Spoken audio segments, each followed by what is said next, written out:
initially, it's welcome and Happy New Year. It is lovely to see everybody, actually. It's always great.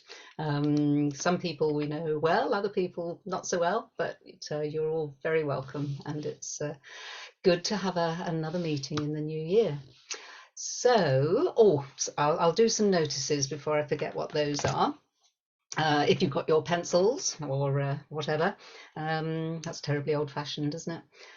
On the 11th of February, there is the Broadside Day, and that is a real live event that's going to be at Cecil Sharp House. So we shall see some people there, but it is going to be videoed and recorded. So anybody who would like to see that later, I think that's an option. So that's the 11th of February, and then on the 19th of February is the next TSF meeting. So that is pretty much fixed for the speakers on that. Martin will let you know about it in due time. So onwards, this afternoon, I'm really looking forward to all three of our speakers this afternoon. First of all, we're going to just give you warning, Georgina, we're coming over to you pretty soon. We have Georgina. So this one I am looking forward to, because although I heard it at the conference that we went to later last year, it wasn't as clear as we would like it to have been. So this is a great second chance. So Georgina, over to you. Thank you. There are many different questions that a curious researcher into traditional carols might ask about the known versions of the Corpus Christi Carol. But to date, the majority of studies have concentrated on the rather nebulous area of the meaning of the earliest known text. This may provide topics for interesting discussion, but the meaning of a lyric has no external guarantors. A song means just what its singer, reader, or listeners think it means.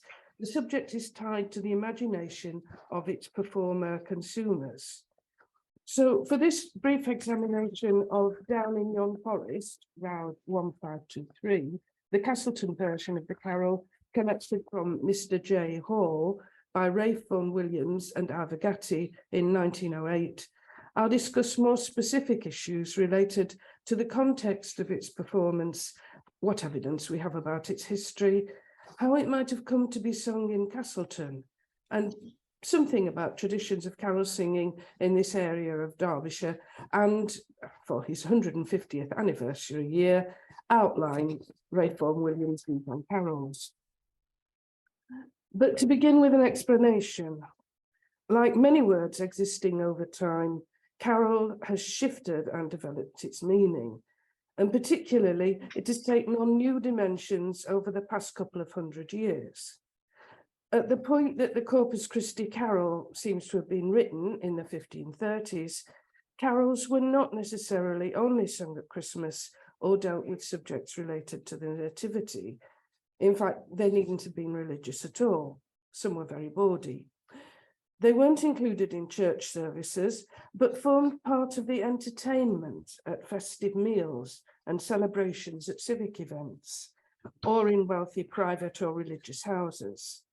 They had burdens or choruses so that everyone could join in and people were expected to participate. As one carol pointed out, therefore let every man who is here sing a carol after his fashion. If he doesn't know one, we shall teach him so that he might always be merry. Although,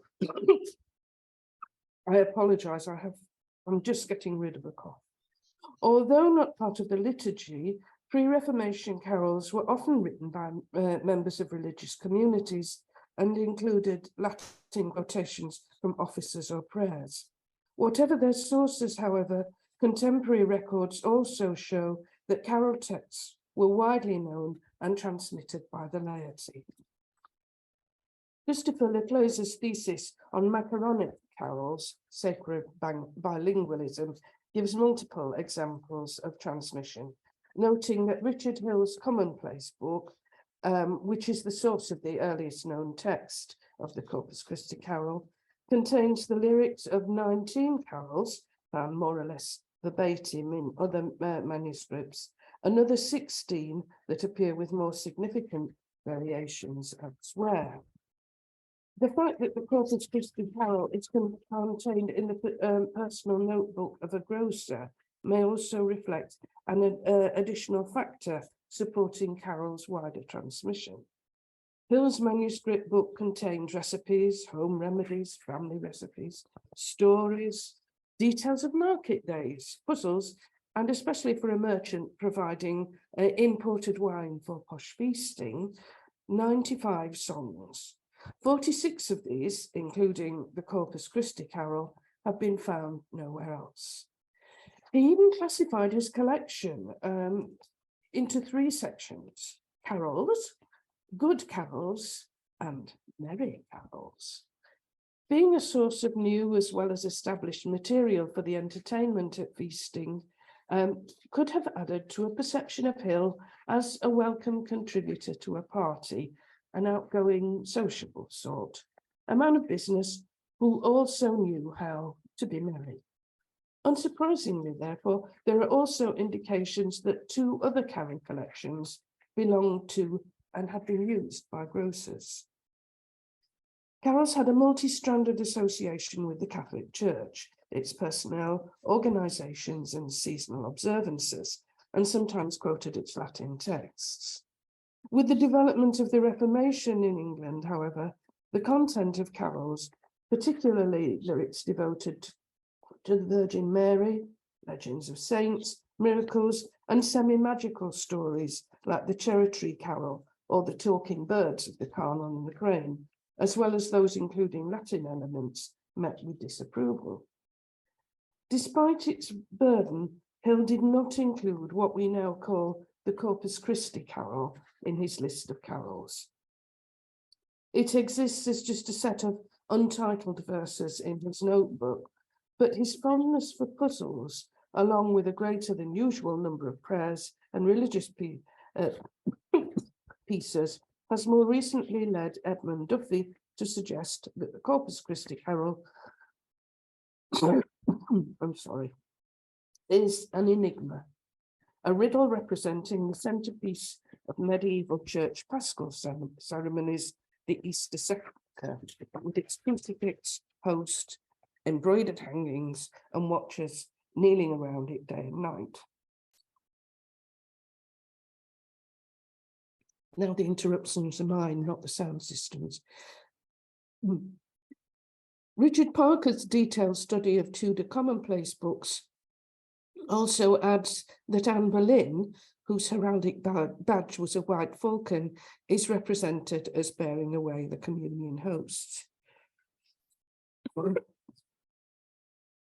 These proposals are comparatively well evidenced, but ultimately inconclusive. However, it is more certain that Hill's political and religious views were traditional.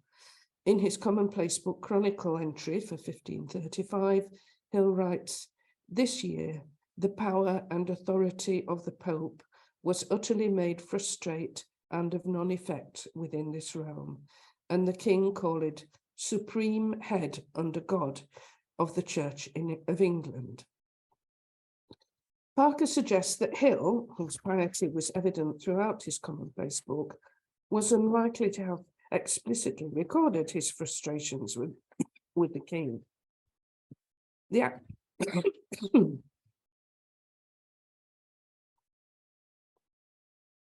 Act of Supremacy was reinforced by a new Treasons Act, so discovery could well prove fatal. The beautiful and mysterious language of the verses could have offered Parker proposers a vehicle for the ideas of those in the anti-divorce party without incriminating them. Matters of state and high politics, entertainments of the wealthy and powerful, and the literary and business notes of a substantial London grocer would seem to have little to link them with a carol found in a village in the High Peak of Derbyshire. But appearances can be deceptive. Castleton came into being in the 12th century as a planned settlement associated with the early Norman Peveril Castle, which stands on a rock above the village. And apart from the 13th century,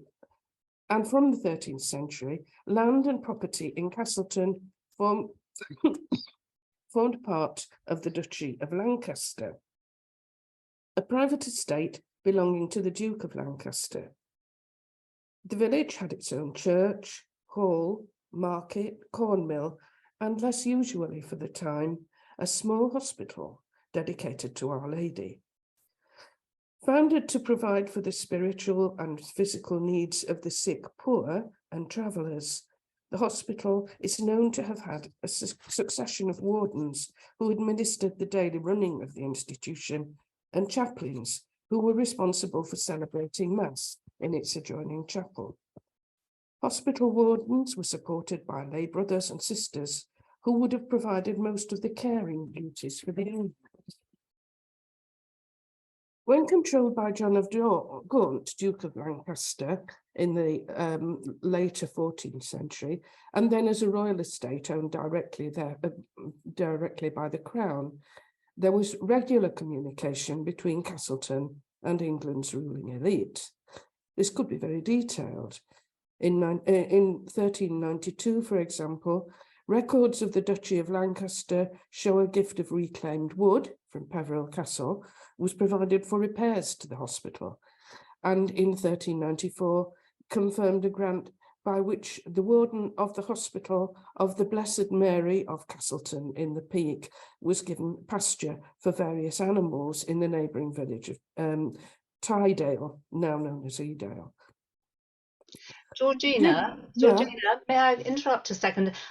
You've covered up your camera with your papers. Oh, sorry. And it would be so nice to see you. Thank you very much. Yeah, that's it. The general arrangement with wardens, some of whom became highly placed members of the court, was that they kept the profits from the land and activities of the hospital in exchange for saving the royal purse by maintaining its buildings and praying for the king and souls of the founders. In fact, royalists among you may be relieved and delighted to know that the duchy still owns 282 acres of grazing land in Castleton, as well as the tourist attractions of Peak Cavern, Peveril Castle, and historic mineral rights. So, although isolated and relatively inaccessible during the winter, the depredations of the Reformation, particularly these activities associated with the dissolution of the monasteries, had specific effect on Castleton and especially its hospital. The authorities took some time to get round to acting on this small outpost of royal ownership, but in 1542, 7 years after the dissolution process began, the warden was removed and the building was privatised. Now referred to as the Spittal House of Castleton, the care it had provided for the sick poor and the work it had provided for lay brothers and sisters, additional servants, night watchmen and stewards, ceased. Joan Darcy's study of the impact of the Reformation in Derbyshire suggests such closures represented a loss of charity and employment, which could have had serious repercussions for the labouring and poorest people. We have no evidence what the population of Castleton made of the closure of the hospital that had tended to their physical and spiritual needs for the past 400 years. There's no record of the attitudes of the now workless and wageless former hospital workers to the royal decisions. Might these Derbyshire workers have agreed with the old soldier, Roger Dyker of Derby, who in 1534 praised Queen Catherine, so noble a lady, so highborn and so gracious, and criticised Henry VIII's move to forsake her and marry another, whilst calling Anne Boleyn a strong colour. Dyker's comments were widely circulated and cost him several months in the Marshalsea prison. If the Corpus Christi Carol had arrived from London around the time of its possible creation, the more discreetly worded rhyme would have had real appeal. And in reality, reformers' moves against traditional beliefs and behaviour were only sporadically accepted in the region.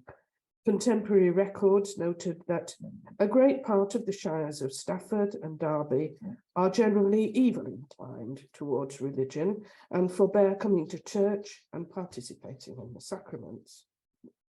Local gentry included influential, proud and peevish papists whose non-attendance at church and giving hiding places to priests who had been trained on the continent led the bishop and privy council to act against them.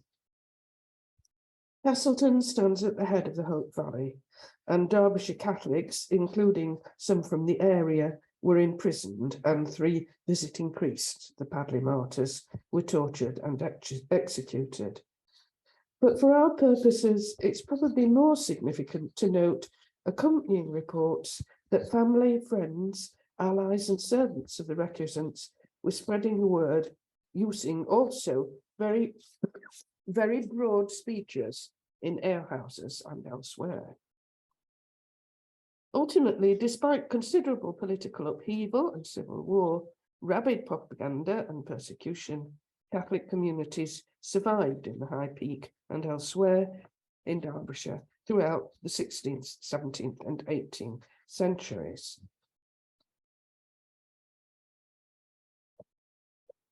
This would, Alison Shell's study of contemporary oral culture suggests, have been supportive of carols as a genre. She notes that large numbers of miscellanies with Catholic provenance or including identifiably Catholic material, which preserve carols, indicated they might have played a particularly prominent part in Catholic liturgical festivity and general merrymaking. Castleton and its environs, therefore, could have offered a welcoming context for the arrival and spread of versions of the Corpus Christi Carol at any time over a long period. But interpreting the carol as an expected part of Catholic festivities, an anti-Reformation or act of supremacy riddle, or anything else, isn't necessary to explain its transmission locally. The gently swaying rhythm of the carol's burden, its intriguingly elusive lyrics, and step-by-step parallelisms are attractive in themselves. Any meaning it had before or after it came to the area isn't necessary to ensure its continuance. Appreciated simply as a part of local, family, or personal repertoire, it could have been sung for enjoyment. Sometimes a song may be received as just a song, worth performing for the grace of its tune and the imagery of its lyrics. And the national context was becoming less disadvantageous than legal strictures might suggest. Despite strong official disapproval, carols maintained a wider non-denominational popularity. New carols went on being composed after the Reformation, both by Catholics and Protestants, and they continued to be registered at Stationers' Hall. Even the Civil War didn't entirely extinguish support. Thomas Warmstry, the Anglican cleric who eventually became Dean of Worcester Cathedral and held conventional views against cheats and impostors of the Church of Rome, in 1648, during the English Civil Wars, wrote a defence of celebrating Christmas, including with Christmas carols, if they be such as are fit for the time and of holy and sober composure, and used with Christian sobriety and piety, they are not unlawful and may be profitable if they are sung raising heart. With ideas like this finding a place in the Anglican hierarchy and then the restoration of the monarchy, including a reversion to more traditional forms of seasonal celebration, it's little wonder that carols began a public rehabilitation. Although cathedrals and royal chapels had been allowed to include music in services and singing in private, Catholic chapels continued into the 18th century in English parish churches, painstakingly lined out unaccompanied psalms, often sung very slowly to a limited number of tunes by all parishioners, were the main form of music permitted. So perhaps it was timely when a new version of the Psalms of David, fitted to the tunes used in churches, was published in 1733. Alongside the biblically sanctioned Psalms, a 6-verse song of the angels at the nativity of our blessed Saviour was included. Not a carol exactly, but a Christmas hymn, better known by its first line, while shepherds watched their flocks by night. The text kept closely to the story as told in Luke's Gospel, and for around 100 years, it was virtually the only hymn permitted to be used in Anglican services. It came to be sung to multiple tunes. By the later 18th century, Christmas hymns flourished. New tunes were written by tradesmen like shoemakers, hatters, blacksmiths, and especially village choir masters, including Castleton's own psalmodist, Robert Barber. Barber, who lived all his life in the village, published 3 editions of his collection, a book of psalmody compiled in conjunction with his brother John, the Psalm Singer's Choice Companion, and 1727, and David's Heart Well Tuned, 1753.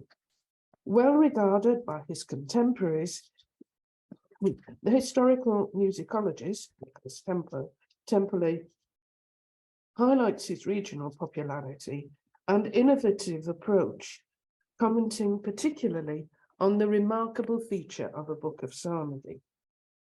It included, as well as chants for the canticles, a complete musical setting of morning prayer, litany, and antecommunion on cathedral lines, but for alto, tenor, and bass only. Barber made it clear on his title page that this was designed for our country churches.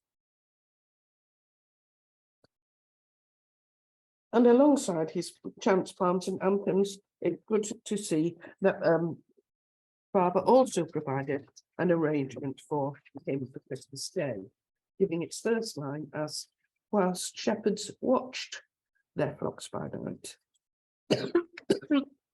Sorry.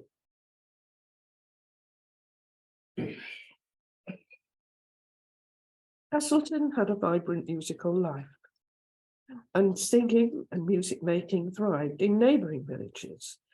Though we know that Castleton had a band with clarinets, French horns, and a serpent, as well as a choir,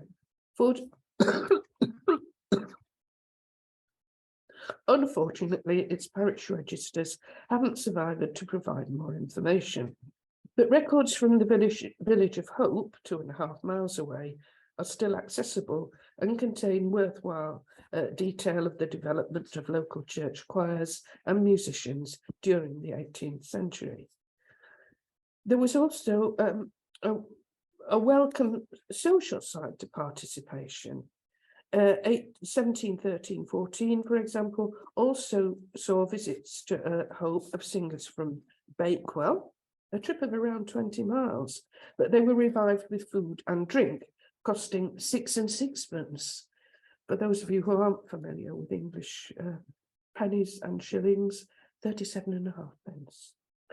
In the same year, expenses for food and drink for singers from Bamford were only £0.50, 12.5pence, but they also had a shortish journey of 4.5 miles. However, singers from Castleton, just 2.5 miles away, got a neighbourly welcome with 15pence worth, 3 shillings of refreshments. It's also worth saying that for anyone with an affection for local carols from the South Yorkshire, North Derbyshire area, there was in Hope Parish registers a payment of 6 shillings, 30p, for a correction of anthems to John Hall, the Sheffield blacksmith, whose Christmas hymns, like Hark, Hark, What News, are still sung and loved in the area today. There's also a note, perhaps showing community solidarity, of Robert Barber being paid a handsome £15, 18 shillings, £15.90, for teaching the young men to sing in 1801 too. He was obviously a local superstar. Traditions of carolling became well established in Derbyshire. The sociable pleasure of singing in groups, particularly when celebrating an annually recurring festival like Christmas, was reinforced by a sense of pride and the distinctiveness of local carols. Carol singing has always been a feature of Castleton life, wrote the Reverend J. Brooks, the Brooksbank, Castleton's vicar. It is said that the children are brought up on carols, and certainly family transmission of carols over generations of Castleton singers are clear from the comments of Elizabeth Hall about her father, uncle, and father-in-law's singing in the recording by Peter Kennedy in 1957. Memories of his great-grandfather Richard Cooper's participation in carol singing tours around moorland farms in the Hope Valley during the later 19th century was still a feature of my husband's family Christmas gatherings during the 1980s. And these passed on a love of carols, especially How Beautiful Upon the Mountains and Hail Smiling Morn to June too. Whilst notably Bradder, the village of Bradwell, just along the Hope Valley, was so attached to Richard Furness's Christmas hymn, Peace O'er the World, that it became known as the Bradder Anthem. There was, however, one other aspect of local culture which may also have supported the generational transmission of carols.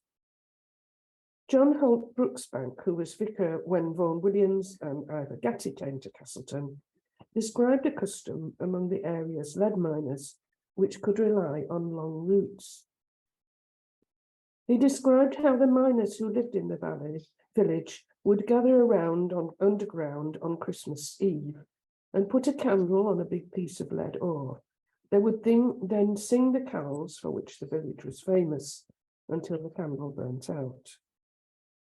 During the 17th century, literacy among lead miners in this area of Derbyshire was lower than the national average. Modern research suggests they lived in a culture which was essentially oral. But as Andy Wood's research demonstrates, lead miners turned what could have been a disadvantage into a strength by learning by heart all the documents relating to their many legal disputes, including all associated precedents, and regularly winning their legal cases. Deponents called upon in George II's reign during the court action aimed at proving the Vicar of Hathersage's claim to a 1/10 tithe of miners' production referred back to the failure of earlier attempts at collecting the tithe during the 17th century in justification of the state. Disputes over lead mining claims were all dealt with orally, based on precedent and common usage, with older miners being called before the court to give evidence, often with a striking degree of accuracy, as information was regularly repeated and passed on from father to son. Though not dealing with the kind of legal arguments that were presented to settle questions over lead mining rights at the Barmouth and other courts, memory trained over generations would probably have found little difficulty in holding texts reinforced by rhyme and melody to maintain local carols. So the musical context that Vaughan Williams and Gatty found when they arrived in Castleton was marked by both tradition and acceptance of innovation, with community support for performance.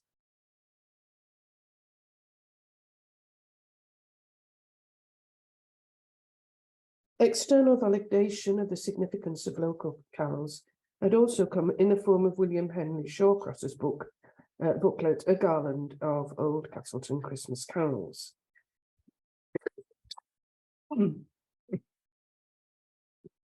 This visiting clergyman had been so impressed by the parish repertoire on his village that he arranged for the text of the best and earliest carols to be printed in these booklets, so that these old Christmas carols of the village, familiar to generations of our forefathers, may be permanently preserved and sung by the waits for many Christmas Eves to come.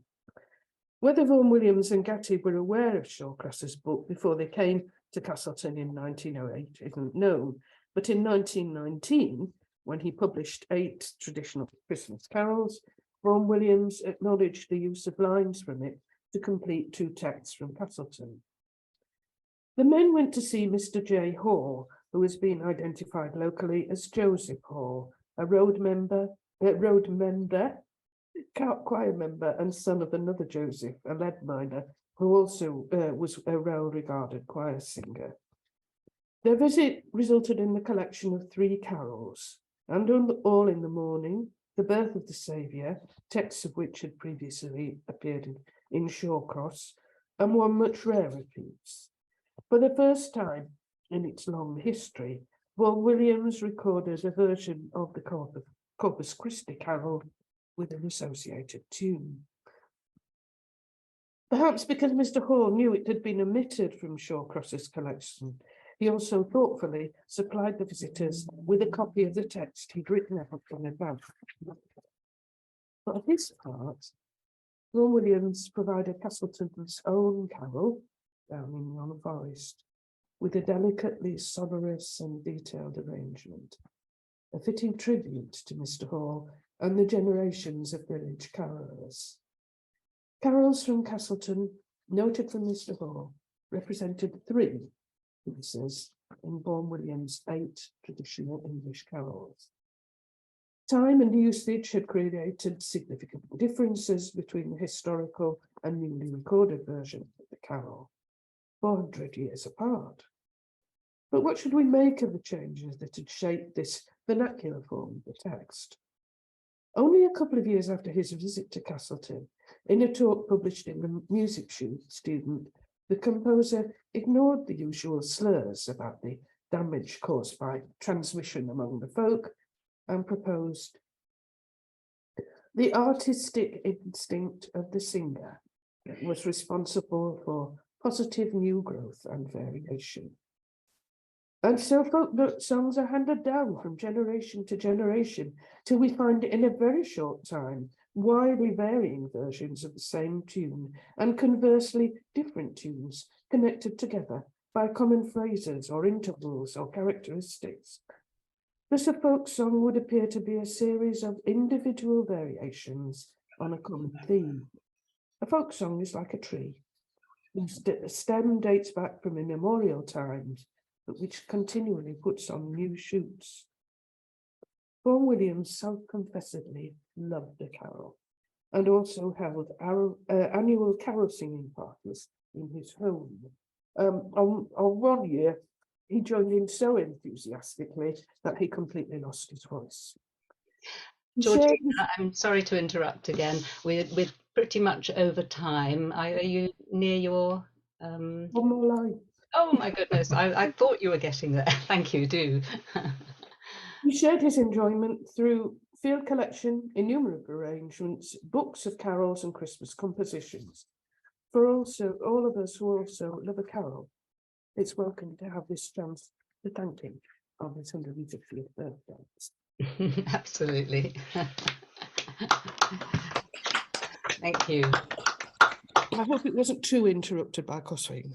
No, and I'm sorry you were struggling with your voice and your infection, but that was great. Thank you very much.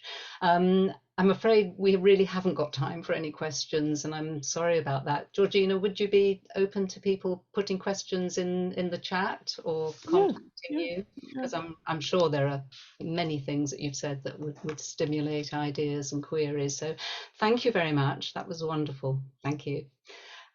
So we're going to move over to Massachusetts now, and we're going to come and find, well, the real Michael Bell, who is with us this afternoon. I don't quite see you yet, Michael.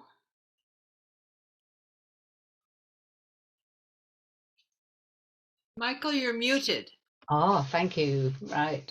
I am muted, forgive me. I was on the page about to share my slides. I may have jumped the gun.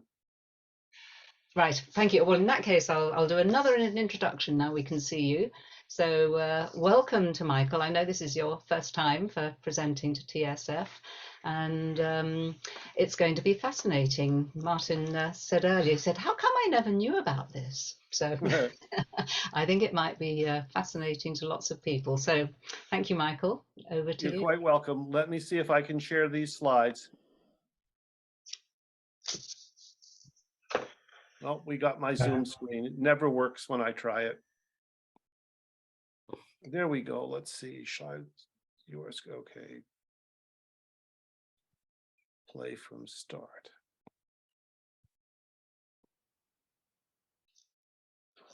Are you seeing a picture of lovely young ladies? That's good. Thank you, Michael. Yeah. You're welcome. All right. I apologize. I'm going to be reading and I'm going to be turned sideways. So I think this is my best side, but you're going to be watching it for about 22 minutes. The Fuller Sisters in America. In 1917, in the Journal of American Folklore, George Lyman Kittredge warned fellow folk song scholars, quote, the raggle-taggle gypsies, a version now in circulation in England with a pleasing tune, is likely to be current per ora verum in this country from the singing of the Fuller Sisters and others. Collectors in search of American texts should take notice and examine pedigrees when this turns up anywhere. Given that few American or English folk song scholars have ever heard of the Fuller Sisters, we might wonder first, who were they? Second, why did Kittredge warn his fellow folklore scholars to beware of their songs? And third, what might their career tell us about the role of folk song in American culture in the second decade of the 20th century? I intend to provide some answers to these questions by undertaking an historical ethnographic analysis of the Fuller Sisters in performance, though I acknowledge that I have none of the traditional materials on which such a description would rely. I have no extant recordings, firsthand observations, interviews with the sisters, friends, or family, or observations of audience reactions to the Fuller Sisters in performance. I have gathered, however, over 500 newspaper and magazine reviews, critical analyses, photographs, and advertisements, supplemented by another 400 archival documents held by the Philip J. Thomas Popular Song Collection at the University of British Columbia, as well as autobiographies by two of the sisters and a biography of their brother. From these, I hope to construct the horizon of expectations within which the sisters, their audiences, and their critics experience the meaning, value, and terror of their work. But first, some background.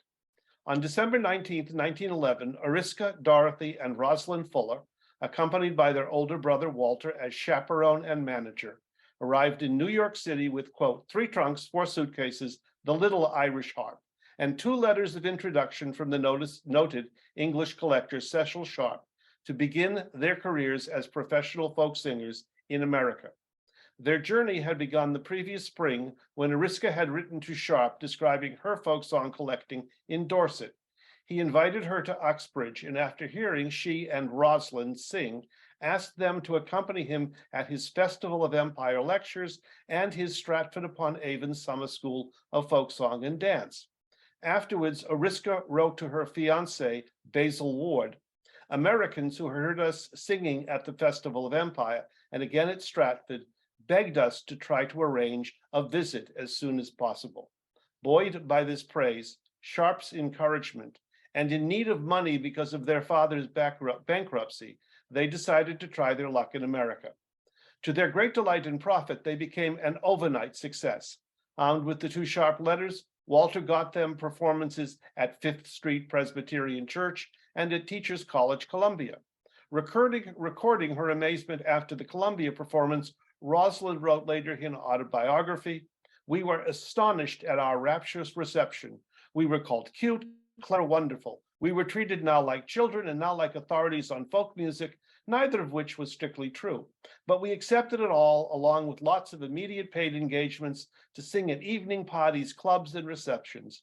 Vanderbilt, Rockefeller, Peabody, Astor were the names my brother added to his address book. And Ariska wrote home to mother, "I think Americans must be mad. They're paying us to sing." For the next 5 years, Ariska only did one season and was replaced by the youngest sister, Cynthia, on the hop. The trio crisscrossed the country, performing at hundreds of private parties, at homes, musicales, giving formal recitals in large and small concert halls on the professional stage, recording for both RCA Victor and Columbia Records, though no sides were ever released. Equally interesting was their circle of friends and admirers. They included President Wilson and family, Chief Justice of the Supreme Court and former President William Howard Taft, Max Eastman of the Masses, who became their brother-in-law, Maxwell Parrish, the illustrator, who wished that they, quote, had time to sit for him, the art colonies of Cornish and Peterborough, New Hampshire, where they summered and where they organized the first folk festival in the United States, Leo Sowerby, the Pulitzer Prize-winning composer, who used their melodies in his early works, the ballad scholar Phillips Barry, who gave them an autographed transcript of Froggy Winter Corton, H.E. Krebel, who admired them in the pages of the New York Tribune, and the faculty and students of scores of American colleges and universities. They entertained President Wilson's family twice at the White House and 2,000 of his supporters at his final campaign event in the presidential race of 1916 at his Shadow Lawn estate. They were the leading singers for the Women's Peace Party and songwriters of the most well-known American anti-war song of the pre-era, The Five Souls. They even helped shape the course of English folk song study. Visiting with Sharp while back in England in the summer of 1913, they so impressed him with the traditional songs they had gathered while on tour that he decided to come to America to begin his own collecting. And in 1915, on his first visit to America, they introduced him to John and Olive Dame Campbell, the eventual sponsors of his fieldwork expedition in Appalachia, whom they knew from lecturing and performing at the Russell Sage Foundation. Were we in the audience of an early Fuller Sisters performance, the first thing we would see when they stepped on stage was that the trio were not dressed in ordinary Edwardian clothes, but in the crinolines, shawls, snoods, and strap slippers of early Victorian women and carrying an unfamiliar small harp.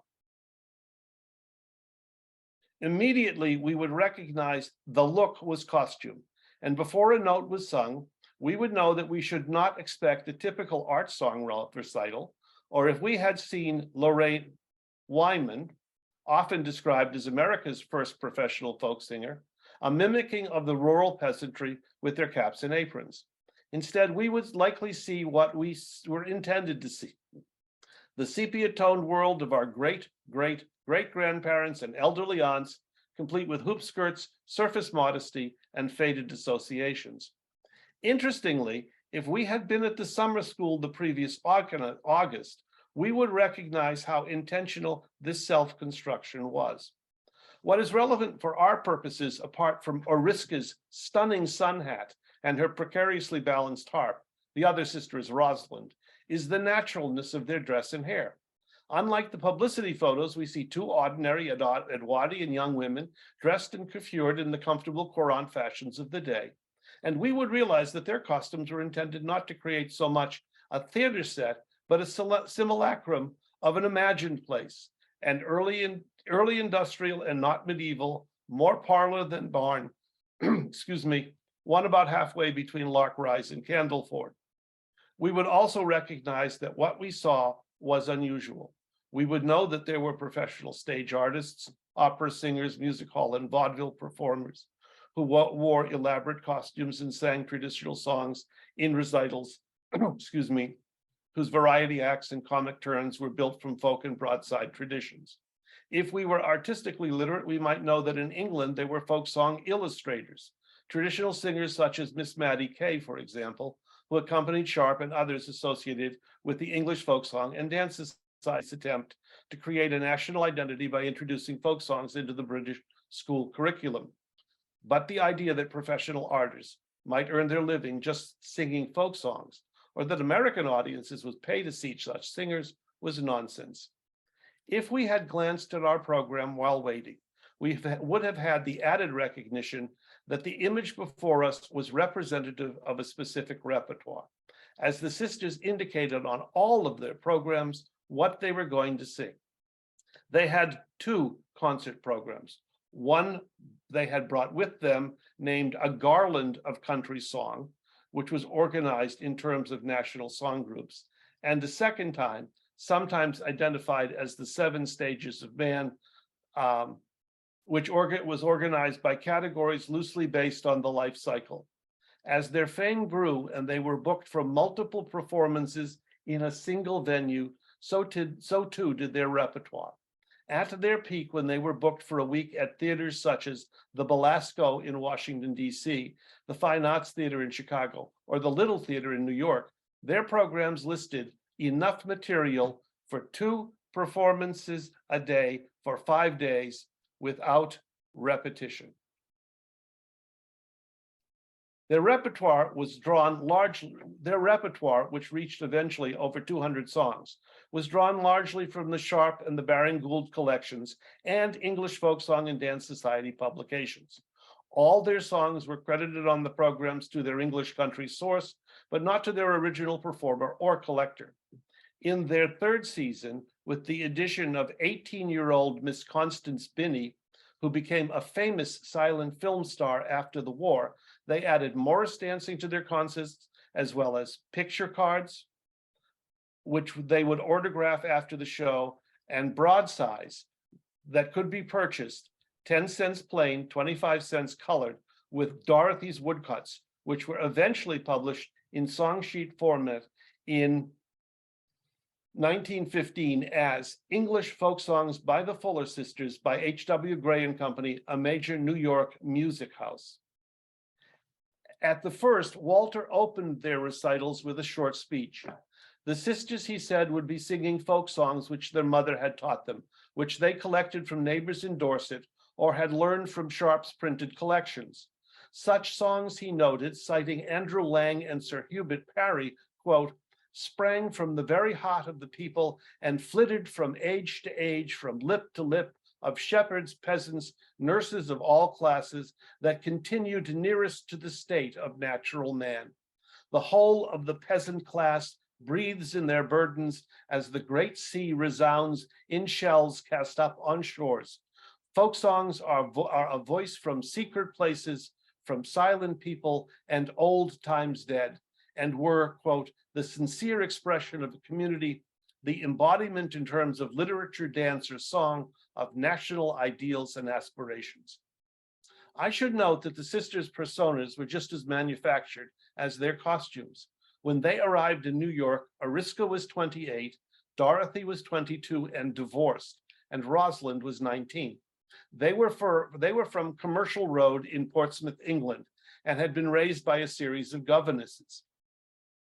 Ariska had won the Whitcomb Portsmouth Scholarship to study harp at the Royal College of Music. Eventually, the family moved to a double-fronted suburban brick house, complete with a formal garden and cricket lawn, a stone's throw from Portchester Castle, from which Mr. Fuller was driven to and from his draper shop in the family's pony trap until his bankruptcy, when they moved to a cramped rural cottage in Sturminster, Newton, Dorset. As well, Ariska and Rosalind were already professional performers.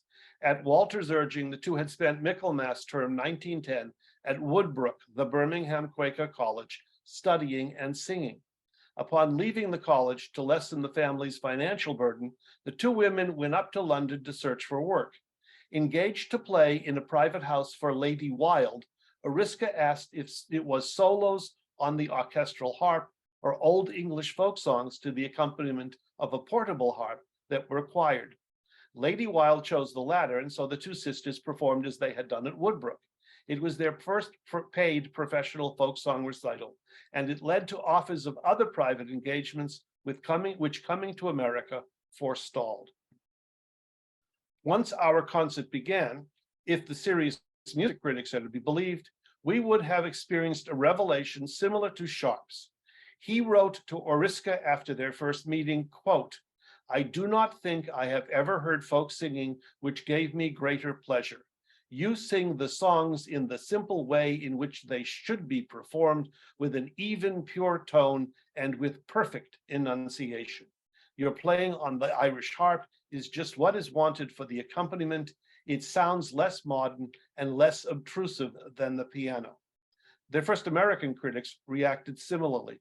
H.D. Motherwell started the ball rolling in the Boston Evening Transcript in 1912, writing, quote, "Self-consciousness was entirely lacking in the earliest singers of folk songs, hence the feeling of the rhythm would be kept as exact as the singer's musical sense would make it. But there are nowadays few trained singers who dare to risk a folk song in its natural state, without emotionalization or expression. Our first artistic debt to the Mrs. Fuller is that they have the courage and the artistic insight to sing their songs in the most simple and literal manner without the slightest concession to quote unquote artistic taste.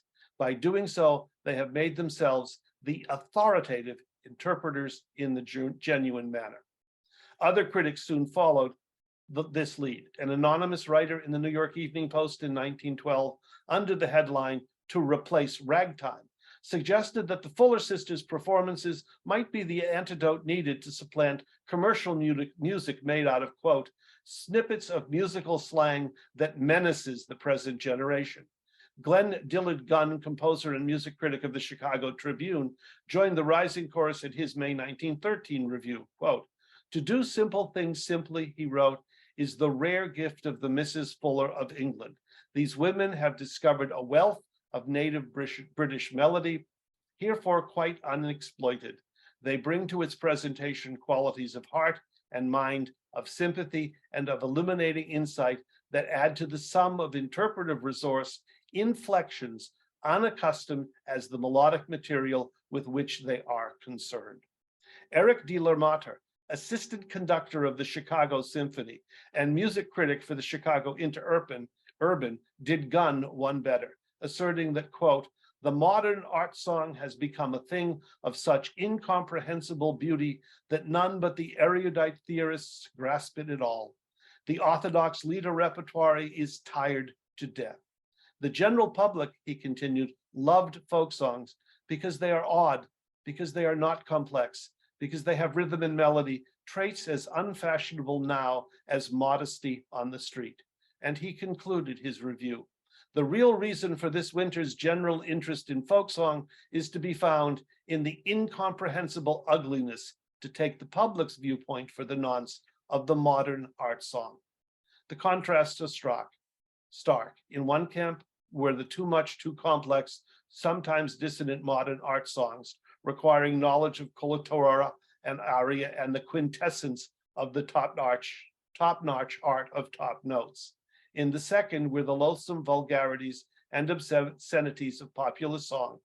And in the third were the simple, pure, innocent folk songs of the Fullers, which de la Marta declared in a second review the next week have, quote, "the direct appeal and depth of feeling peculiar to spontaneous art, and the surprising liveliness of an instinctive eloquence unspoiled by the meddling of the schools. They sing with a charm that defies analysis. Untrained in technical niceties though they be, their voices boast a purity and a healthiness of timbre refreshing to jaded ears, and their interpretations, which are not studied formulas of declamation, are almost primitive in fidelity to the medium." Norman Hapgood, the editor of Hoppe's Bazaar, nationalized these thoughts when he used a picture of the Fuller sisters for the frontispiece of the January 1914 issue of Harper's, and then in an accompanying article wrote, "These girls are natural artists. Their methods fit their songs entirely. They sing as simply as the peasants sing. Their enunciation has a clearness and purity that in America is startling. They have youth, freshness, and joy in their work. They come to America at a time when everybody is seeking stress and marked sensation. and they bring an art of entire purity, historical significance, and quaint, inviting charm. Not surprisingly, these reviews became the Fuller's press packet. In fact, they were so useful that local reporters often simply turned to them in their reviews. Everywhere they went, the Fullers had, quote, none of the conscious posing of the drawing room artist. They were simple, charming, joyous, fresh. Their performances were unstingy, spontaneous, young. Their singing demonstrated somethings of the beginning of music and song, poetry and romance, something of the irrepressible and persistent human struggle to free the soul's emotions in the most beautiful and impressive way possible. Some of the early lispings, the baby talk, as it were, of what we call literature and art, with an extraordinary freshness and artlessness, a perfect and engaging naivete, they succeed in reconstructing and restoring the remote and forever vanished morning innocence of art. Indeed, so odd were the American critics that they began to write that the Fullers were far above the level of mere entertainers, that they seemed to have turned back the clock and to be not only giving concerts, but to be actually making visible and tangible the era of balladry. One critic even argued that while their rival, Lorraine Wyman, was the more artful, the Mrs. Fullers performed, quote, the truer way in which folk songs were really sung. And De La Matar, after hearing Cecil Sharp lecture in Chicago, opined, Mr. Sharp uses the piano for his illustrations, and his accompaniments for the dance are ornately harmonized.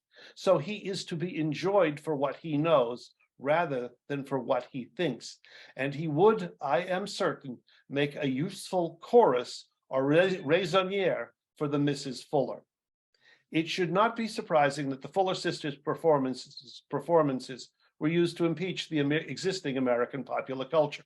Just listen to the editor of the Akron Beacon's Woman's page. If life were just sort of a spectacular pageant or a real prolonged holiday, no doubt the modern woman would make things more exciting with her greater freedom and her vast resources and wealth.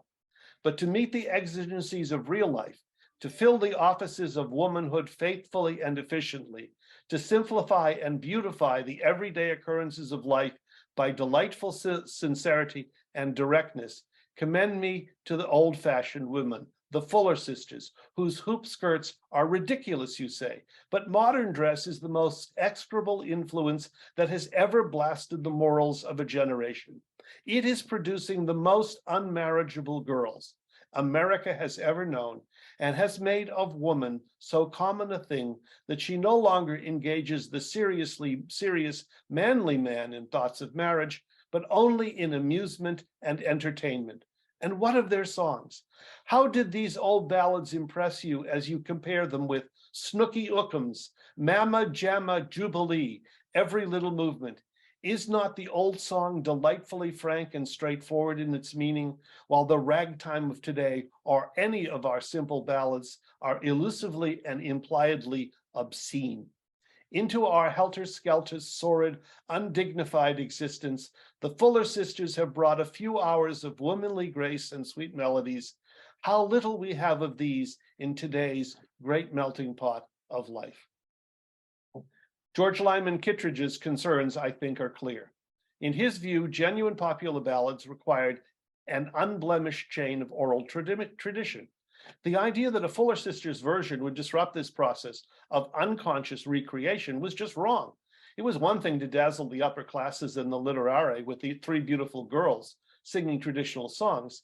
It was quite another to pollute the stream of oral tradition with songs that might be learned from a printed broadside purchased at a concert, especially when it appeared that such a broadside might prevent America's discovery, despite its lengthy participation in print culture, that it might have its own indigenous, handmade, homegrown oral folk songs and traditions. Equally pressing was the fear that the Fuller sisters might be demonstrating that genuine folk singing was not a dead art. Child, Gumry, Kittredge, Giroud, and their allies argued for a precise, circumscribed, decidedly early medieval, impossibly unself-conscious, virtually unreplicable definition of folk singing style. Yet, according to all their critics, the Fuller sisters embodied that style to near perfection. Journalistic hyperbole, perhaps, but it is abundantly clear that for the music professionals, the Fullers did not approximate folk singing, they folk sang. Again, it was one thing to argue that isolated folk groups might live fragments of the folk roots of folk song performance.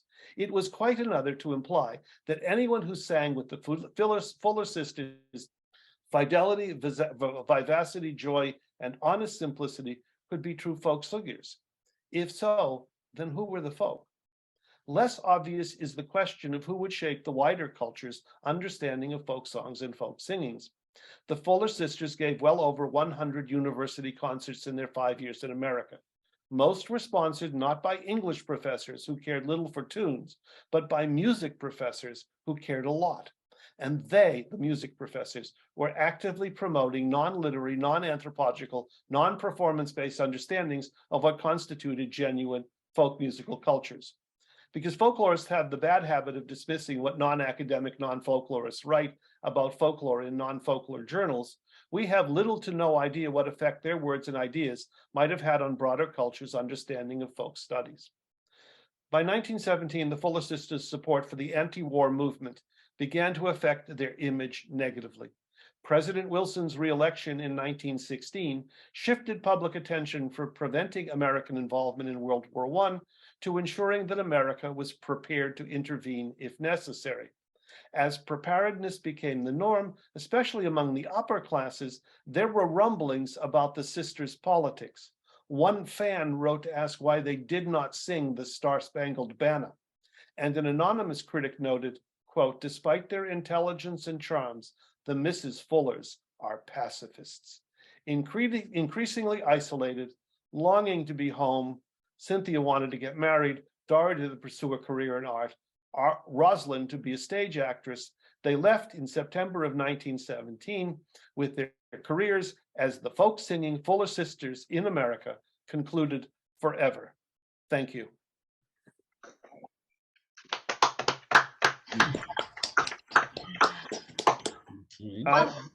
Do you think I should stop screen sharing? Does anyone want me to go back to any particular slide? No, that seems fine then. If you'd like to stop there. I'll stop if I can find my cursor.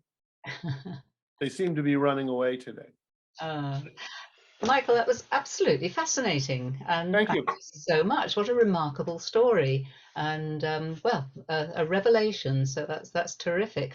We've got time for a couple of questions. I'm going to start off with a question that Jeff Warner wrote into the chat, who said, "How did the sisters meet Olive Dame Campbell?" And they were invited to do a recital at a Russell Sage Foundation gala event. So that, and the Campbells were, that was their first meeting, and I think they performed, I don't have a precise list, several times, either for the Russell Sage Foundation or up in the Albany, Troy area. One of their favorite groups to perform for were women's clubs, and they were actually, I didn't get to mention it in the piece, they were so powerfully accepted that women's clubs across the United States developed their own groups of Fuller sister type singers, so that when they were gone in the summer, there were still groups going around local areas pretending to be the Fuller sisters, singing the Fuller sisters songs. That's tribute bands already. Yes, that's exactly correct. Tribute bands. Splendid. Do we have any other questions? You know how to raise your little yellow hand if you'd like to do that. We'll hover for a second or two. Nope, nobody's appearing. So, right, then here we are, Nancy. If you'd like to unmute, yes, go ahead. Right. This is a much longer question for Michael, and we've discussed this briefly, but I'm curious, given the Fuller sisters, who I had never heard of before Michael's research, which I've heard a little of before at the American Folklore Society meeting a while back, but what impact do you think the Fullers sisters leftist organization or pacifists and left-leaning politics had on the later orientation of American folk musicians with liberal causes? Nancy, I think the big was to have established on the left the idea of a relationship with the idea of folk singing, so that as a series of leftist causes emerges across the 20th century, there was, I mentioned that their brother-in-law was Max Eastman. He was, Walter Fuller married Crystal Eastman, who was a leader in the pro-pacifist women's rights movement across the teens and 20s. She was at the center, founded the ACLU, the American Civil Liberties Union, so that folk singing, because of these family connections, became connected in the teens to left liberal and even extreme left policies in the United States. So it became part of again, that notion of the horizon of expectations. Well, we have to get someone to sing. Can we find a folk singer? Mm-hmm. Thank you. Well, thank you so much. That was, as I say, absolutely fascinating and a revelation for so many of us, I think. So we'll certainly hope to hear from you again in the future. Somewhere along the way, and I would only mention that I think my email address is available if people would like to write to me or to ask any more information. I am happy to share. Can I share one last thing about Rosalind Fuller, the youngest? Certainly. She did go on to be a stage actress. She eventually played Ophelia to John Barrymore's Hamlet in the New York performance that made Barrymore's career. And afterwards went on to be a somewhat famous English actress, mostly in the colonies, for which she was rewarded by being made Dame Rosalind Fuller for her services to the nation. Goodness, yes. Remarkable sisters. That's certainly true. Thank you. You're welcome. So we're going to move down to soggy Somerset now and see if we can find David. David Sutcliffe, who's going to talk to us about his new biography that is kind of there, I think not publicly available quite yet, is it, David? But something you've hopefully this summer, Sean. Excellent, right. So we'll hear more about it then. But thank you, David, if you'd like to go ahead. Right, let's try.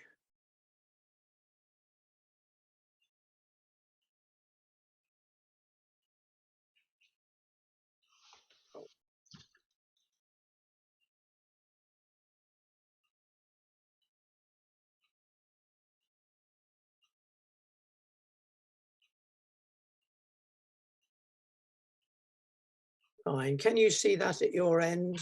Yes, we can. Thank you. That's good. Okay. There's a script to read here. Well, Happy New Year to everyone. For those that do not know me, my name is David Sutcliffe and I have lived in Somerset for the last 35 years. After nearly 25 years in social care management, I'm now retired. For 20 years, I've run a community choir. I sing regularly in my local folk club and have been a Morris dancer for 30 years. I began researching the new biography of Cecil Sharp in September 2020 in the depths of COVID, and it has taken me 2 years to read everything I could find at VWML in London, articles, books, from folk songs to singing games, from Morris to country dancing, from sea shanties to carols. This is a huge canvas, but I shall try to limit my remarks today to traditional folk song, which is our primary interest. So a few general comments. I made an early decision to write a chronological account of Sharp's life rather than a thematic one. I could have written chapters on Sharp as a collector or as a theorist or revival director, but I preferred a sequential account for 2 reasons. First, Sharp changed his mind on important issues, most notably perhaps on his theory of the Morris, and it seemed important to show the development of his thinking, his skills, and his work over time. Some commentators have portrayed Sharp as a staid, dogmatic person. He was actually much more flexible, independent, and self-doubting than this. The second reason for a chronological account was purely selfish. It made it easier for me as a writer to assemble the various strands of information as they occurred and present them to the reader without flashbacks or quotations out of context. My aim was to provide a holistic picture, drawing on modern research articles, but also making extensive use of newspaper reports from the time. I'd like to make it clear that I did not set out to confound Sharp's critics, but I sought rather to gain good evidence and just see how things panned out.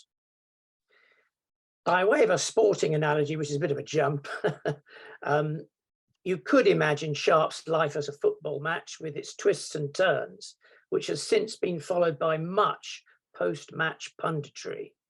I wanted to get back to the original football match, the action on the pitch, rather than spend time arguing in the television studio. The new book is split into 5 sections: his life before folk, his folk songs, his folk dances, America, and his final years. The specialist reader can hopefully zoom into their area of interest, while the general reader can see the main developments in his life. It then becomes clear that for several years, Sharp was juggling songs and dances at the same time. In particular, I wanted to bring out 2 aspects of his life that have perhaps been understated: Sharp as a performer, lecturer, accompanist, dancer, and Sharp as an oral historian. Unlike some members of the Folk Song Society, Sharp really enjoyed the public performances of folk songs, which he clearly loved. He actually saw himself as part of the folk chain of transmission. At the same time, he could step back and patiently document the stories of his informants. More than any other collector, he photographed his singers and wrote down their personal details. So what are some of the takeaways from each section of the new book? I obviously want you to buy the book when it comes out this summer, but here are a few preview ideas. Part 1 of the book. Sharp was born in 1859 and was already 40 before he really got into folk music. His biographers did not actually know much about Sharp's early life. Arthur Fox-Strangways, a music teacher and later music critic of the Times, did not meet Sharp until 1904. And Maud Copley's did not meet him until 1909. Their biography deals with his first 40 years in just 23 pages. I have described this part of his life in better detail: his family and education, his 10-year stint in Adelaide, South Australia, between 1882 and 1892, his marriage in 1893, and his urgent need to find work to support his family of 4 children. This is a photograph about 1900 with the first 3 children. It was in Adelaide that Sharp turned himself from being an amateur musician into a professional jobbing musician. That process was interrupted by a serious autoimmune illness in 1885, requiring repatriation to England. Dave Harker suggested that Sharp strolled into musical jobs in Australia and in London by dint of social connection. This was not the case. Close examination of correspondence and newspaper reports confirmed that Sharp had a very bumpy ride to find work, and that he had to show great flexibility and determination. His own musical compositions were not successful, and his prospects were in the balance for a long time.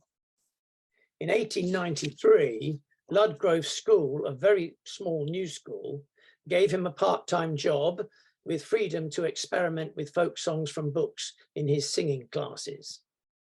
In 1899, he witnessed the Headington Quarry Morris men dancing in Oxford, but he did not know how to use the experience. In his 30s, Sharp showed a progressive side, becoming chairman of a new frugal school in London and joining the Fabian Society in 1900. He had opposed the Boer War in 1899.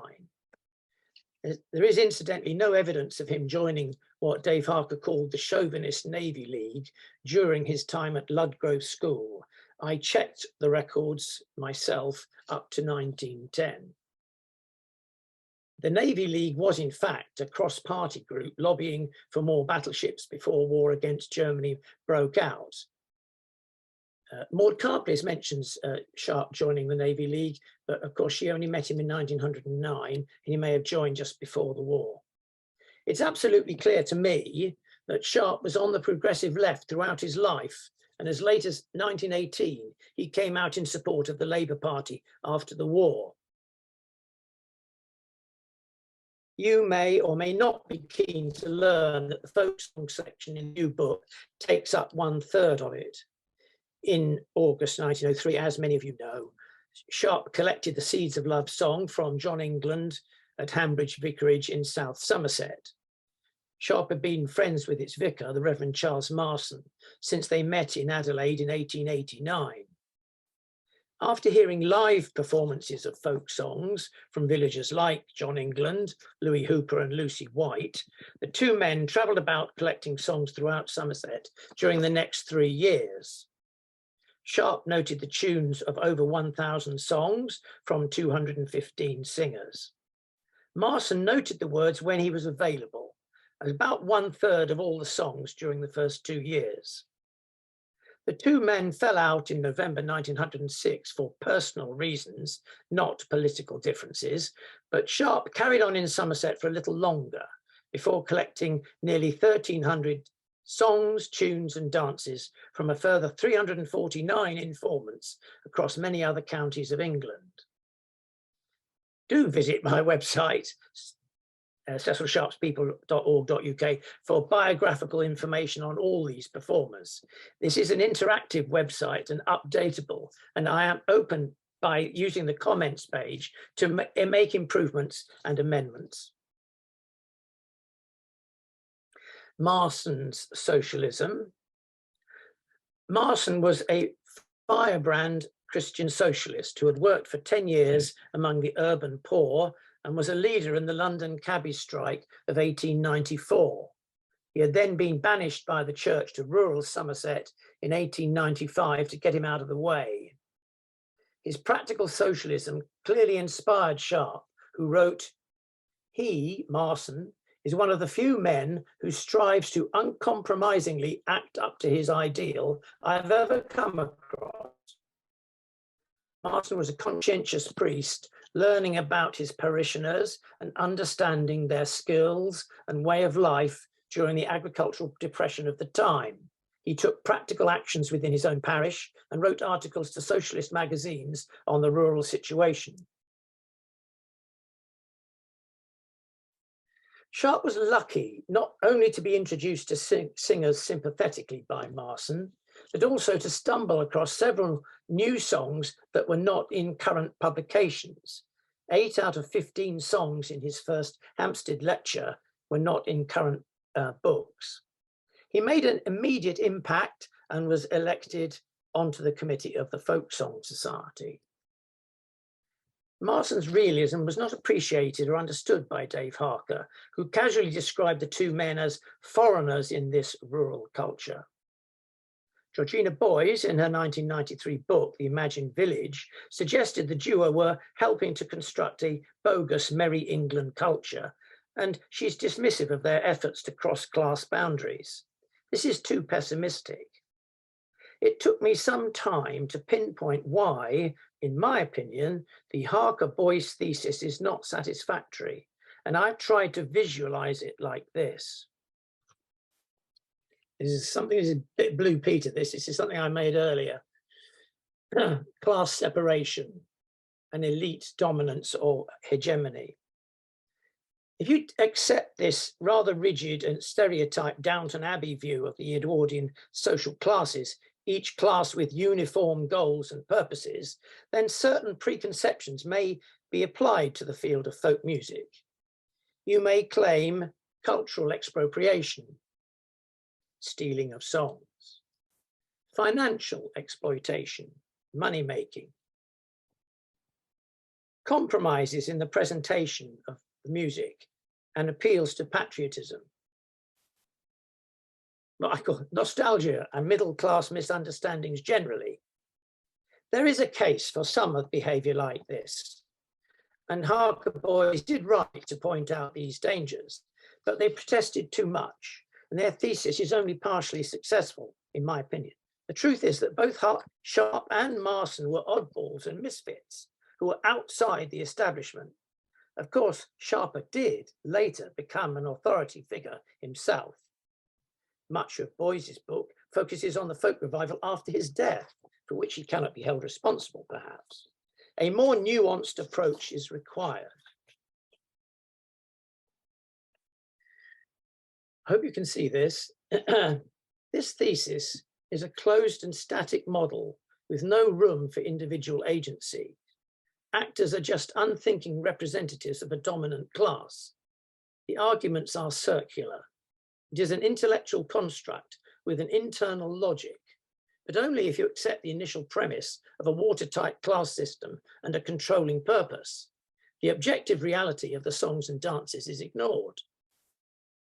The result of this intellectual trap is that Sharp has been misportrayed with increasing virulence as a reactionary, a militarist, proto-fascist, etc. This shift was simply to make this model work. The evidence in the new book is clear. He was in fact always on the progressive left in his working relationships, in his correspondence, and in people's comments about him at the time. This is a bit Blue Peter again. This is a different sort of model, a different way of looking at Sharp. And this is in positive contrast to the Harker Boyes model. It's more suited to Sharp, who was a quirky, independent-minded individual, sometimes stubborn, but always engaging with people. He was keen to learn his subject. He came upon it rather late in life, and also to write about his experiences, developing theories, some of which have not stood the test of time. He really enjoyed performing the songs and dances. He was sophisticated enough to realize the limitations of his publications, and he sought to release the live potential of the songs and dances at his many summer schools. Finally, he respected his informants and was a good oral historian, recording so much helpful information, and he did credit performers' names in his notebooks and his publications.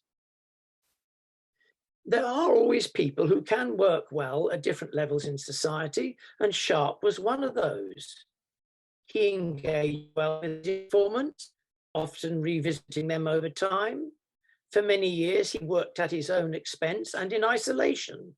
This was particularly true from 1903 to 1911 and during his time in America. He loved the songs and dances for themselves, and he enjoyed performing them.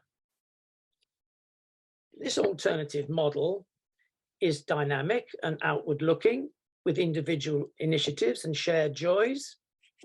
I'm not proposing this as a rival or counter theory to Harker Boyes. It's just a different way of looking at Sharp. In fact, I do not believe that we need any kind of external theory to be superimposed on a moving life.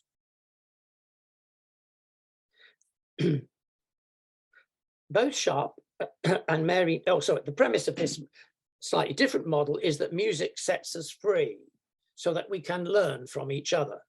Both Sharp and Mary Neal believed in the transformative power of music.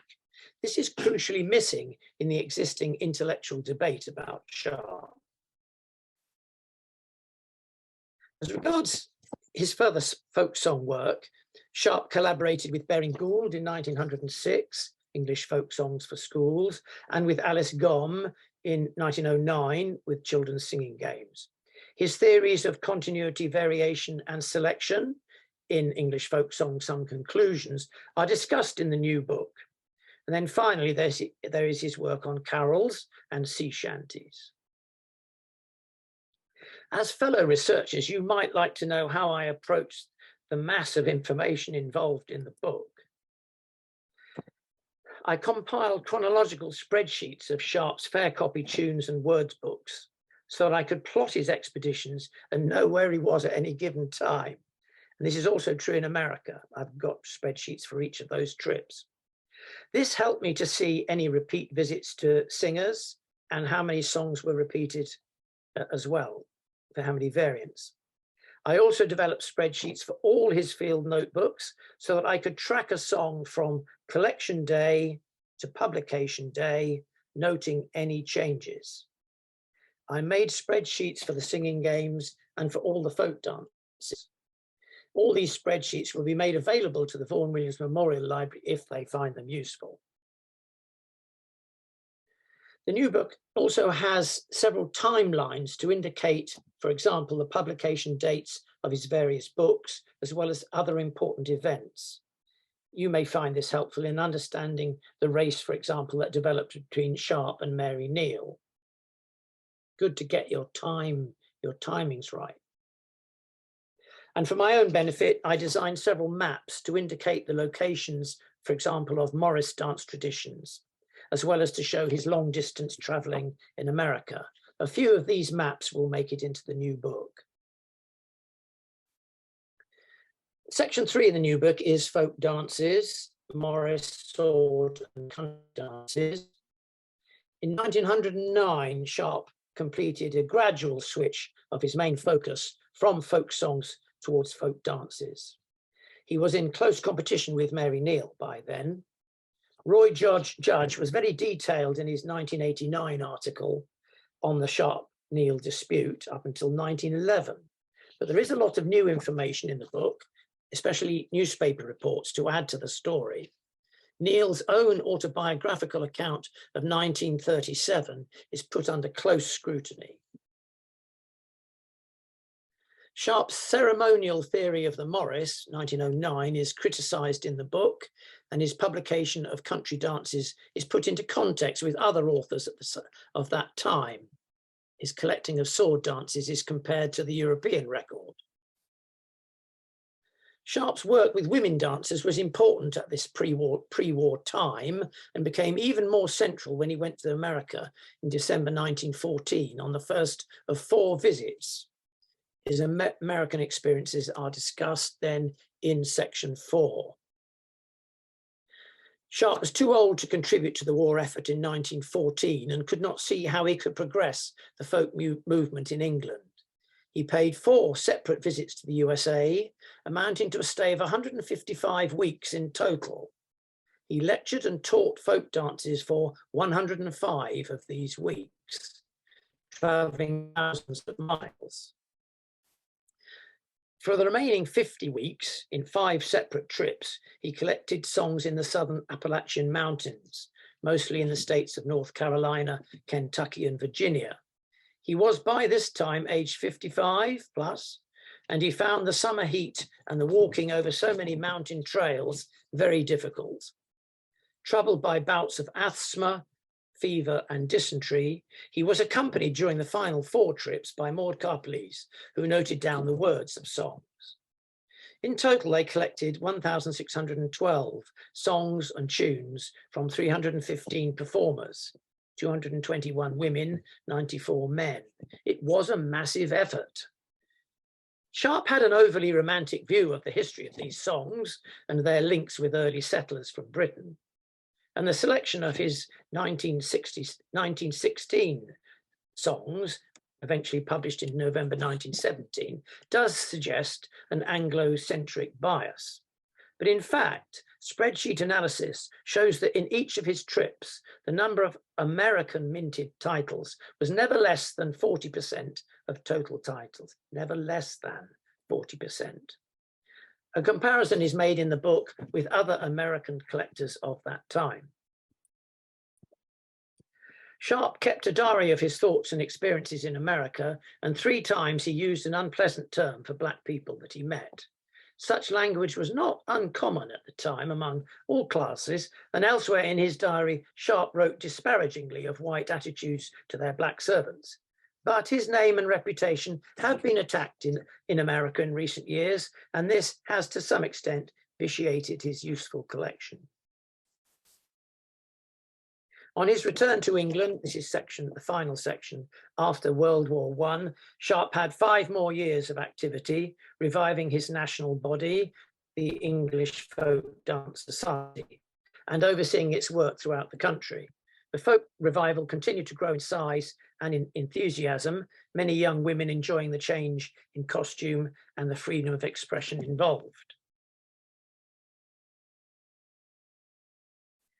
As we approach next year, the centenary of Sharp's death, it is time to tell his life story afresh and to reassess his work. I acknowledge the work of many researchers before me. I only hope that I paint a fair picture of the man. It's impossible really to sum him up in just a couple of sentences, but I will end with a few comments.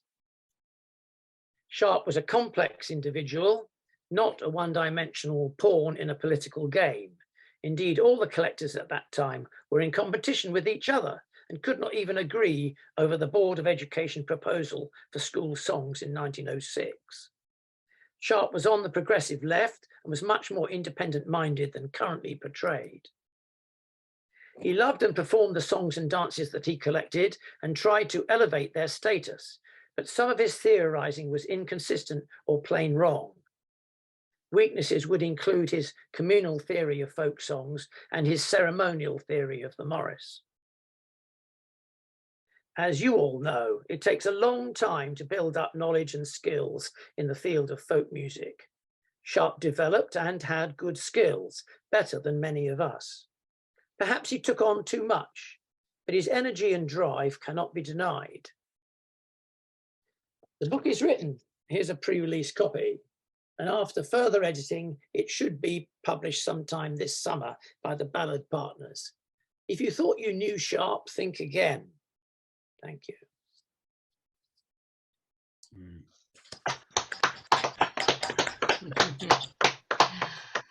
Thank you very much, David. That was really wonderful too. Such extensive work. You obviously didn't get up from your desk very often during the lockdown and everything. I was very disciplined, I have to say. I stuck to my desk 9 o'clock every morning. My goodness, right. Well, the results are certainly going to be fascinating. So thank you. We have a hand up from John Baxter. Would you like to put your question, John? Yeah, I just wanted to sort of appeal that I'm really looking forward to the book, particularly learning about his earlier life. But I wanted to sort of say one of the problems I have with some of the material that Dave Harker has written is that it doesn't recognize the complexity of the left as it existed at the turn of the century, which bears little resemblance to how we understand what it means to be left-wing today. And so in that sense, having some underlying theory about how you look at things is quite important. And just as an aside,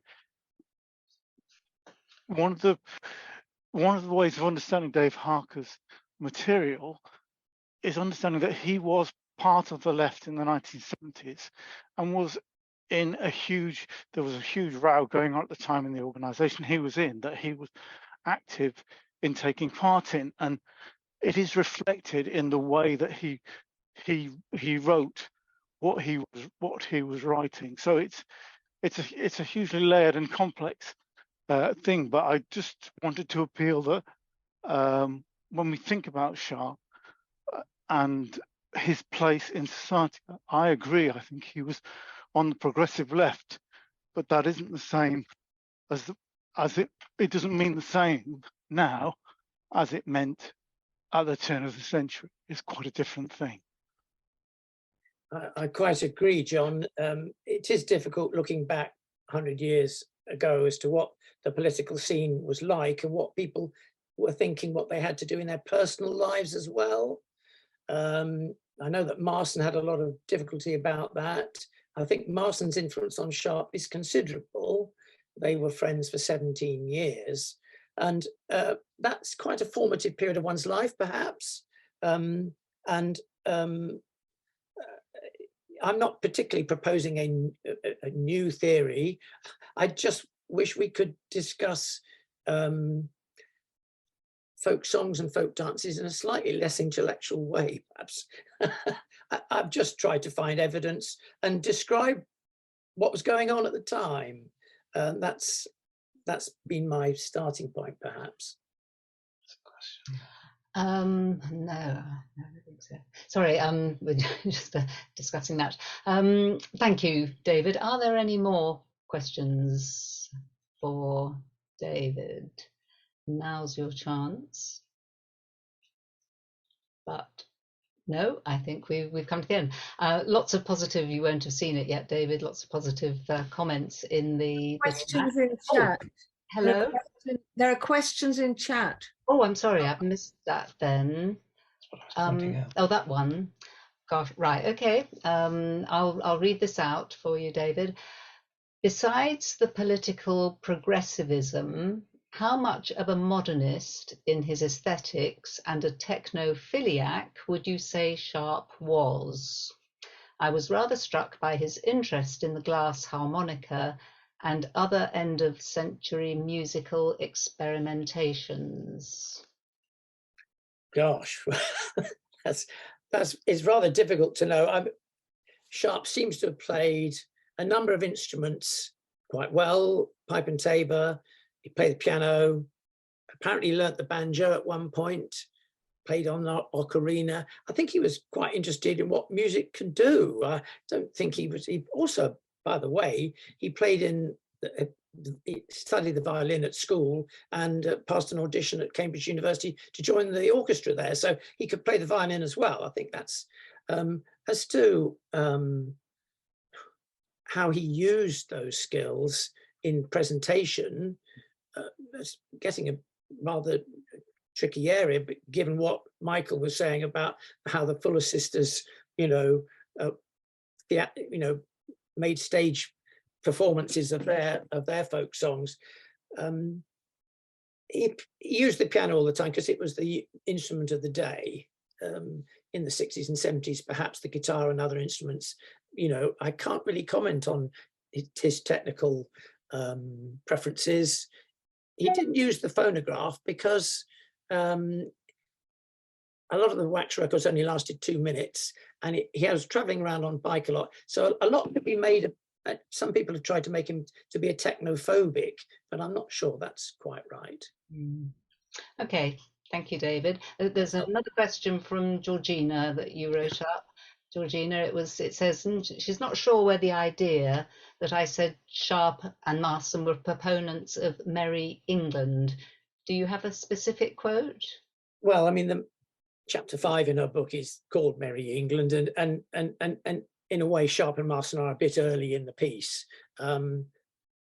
It's very difficult to comment on another writer's work for 250 pages, 300 pages. It looks a bit like a travesty, and I apologize to her for if it looks, but nevertheless, many readers take away from books certain pictures or ideas, and it seems to me that that idea of a bogus England is very worrying, because and Dave Harker's inauthentic folk music is very undermining for performers who love to sing these songs and dances, and find that there's a rather English snobbery involved, I think, sometimes in claiming that these songs are not up to much, and it's just disappointing. And I think it's rather half glass empty, where I'm a very half glass full person, and I feel that Sharp's enjoyment of folk music has been rather underplayed, perhaps in criticism of, the middle class nostalgia, which I think is quite right to point it out. It certainly was prevalent at the time, and if I've not done Georgina Boyes justice, I'm sorry, but that's what I was trying to get at, that, this kind of watertight separation between the classes, and it is not, Sharp was not that. He wasn't a wealthy man, he didn't entertain, he wasn't a socialite. He was a bit out of this, I think. Marston was certainly a misfit. And I just wanted a slightly different way of looking at the individuality of Sharp, really. And I don't feel he was necessarily pushing an agenda all the time. He certainly wanted people to sing and dance, but I just never bought that. Well, thank you to you, David. And there's a whole afternoon of all sorts of thoughtful approaches, extensive research, and just fascinating information. So a big thank you to Georgina and to Michael and to David. There are lots of silent hands, but obviously it's much appreciated. Thank you. And it's wonderful to see everybody again. We shall look forward to seeing you on the 19th of February, if you can make it. And for the rest, have a good rest of January. And Steve will, of course, be back. Yes, we won't allow him to be absent for too long. And we'll look forward to seeing you all there. So to our three speakers, thanks again, and thank you for coming. Bye now. Bye. Bye.